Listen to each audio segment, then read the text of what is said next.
Now, Mark's Gospel, chapter 4. And he began again to teach by the seaside. And there was gathered unto him a great multitude, so that he entered into a ship, and sat in the sea. And the whole multitude was by the sea on the land. And he taught them many things by parables, and said unto them in his doctrine, Hearken, behold, there went out a sower to sow. And it came to pass, as he sowed, some fell by the wayside, and the fowls of the air came and devoured it up. And some fell on stony ground, where it had not much earth, and immediately it sprang up, because it had no depth of earth. But when the sun was up, it was scorched, and because it had no root, it withered away. And some fell among thorns, and the thorns grew up and choked it, and it yielded no fruit.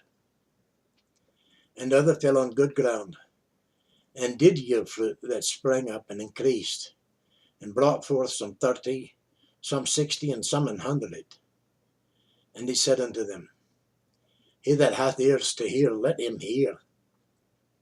And when he was alone, they that were about him with the 12 asked of him the parable.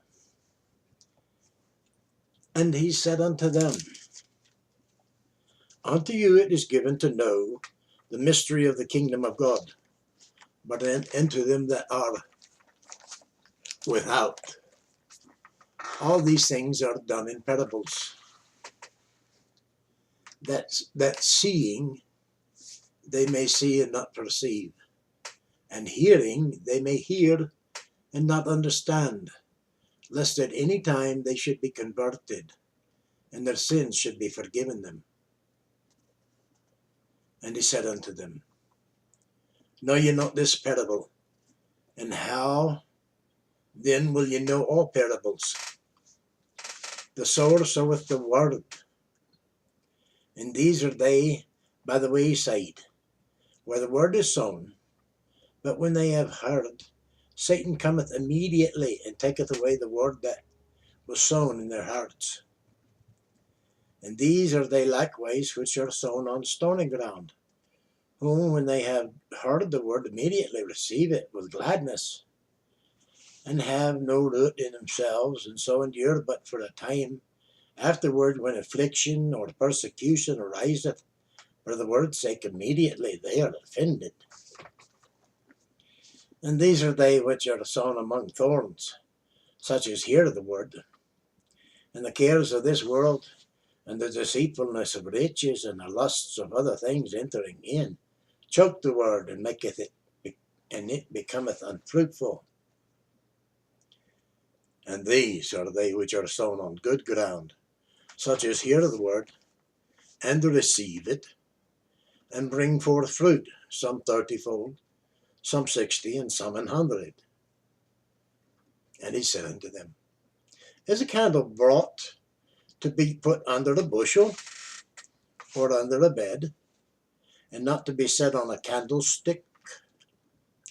For there is nothing hid which shall not be manifested, neither was anything kept secret, but that it should come abroad. If any man have ears to hear, let him hear. And he said unto them, Take heed what ye hear. With what measure ye mete, it shall be measured to you, and unto you that hear shall more be given. For he that hath, to him shall be given, and he that hath not, from him shall be taken even that which he hath. And he said, So is the kingdom of God, as if a man should cast seed into the ground, and should sleep and rise night and day, and the seed should spring up and grow up. He knoweth not how, for the earth bringeth forth fruit of herself, first the blade, then the ear, after that the full corn in the ear. Full corn in the ear. But when the fruit is brought forth immediately. He putteth in the sickle, because the harvest is come. And he said, whereunto shall we liken the kingdom of God? Or with what comparison shall we compare it? It is like a grain of mustard seed, which, when it is sown in the earth, is less than all the seeds that be in the earth. But when it is sown, it groweth up, and becometh greater than all herbs, and shooteth out great branches, so that the fowls of the air may lodge under the shadow of it. And with many such parables spake he the word unto them, as they were able to bear to hear it. But without a parable spake he not unto them. And when they were alone, he expounded all things to his disciples. And the same day, when the even was come, he saith unto them, let us pass over unto the other side. And when they had sent away the multitude, they took him, even as he was, in the ship. And there was also with him other little ships. And there arose a great storm of wind, and the waves beat into the ship, so that it was now full. And he was in the hinder part of the ship, asleep on a pillow. And they awake him, and say unto him, Master, carest thou not that we perish? And he arose and rebuked the wind, and said unto the sea, Peace, be still. And the wind ceased, and there was a great calm. And he said unto them, Why are ye so fearful? How is it that ye have no faith? And they feared exceedingly, and said one to another, What manner of man is this, that even the wind and the sea obey him?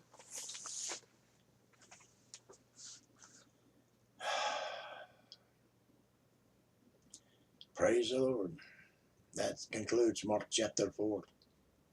What manner of man indeed should the wind and the sea obey? Thank you for viewing. Like, share, comment, subscribe. Nice having you aboard. Ta.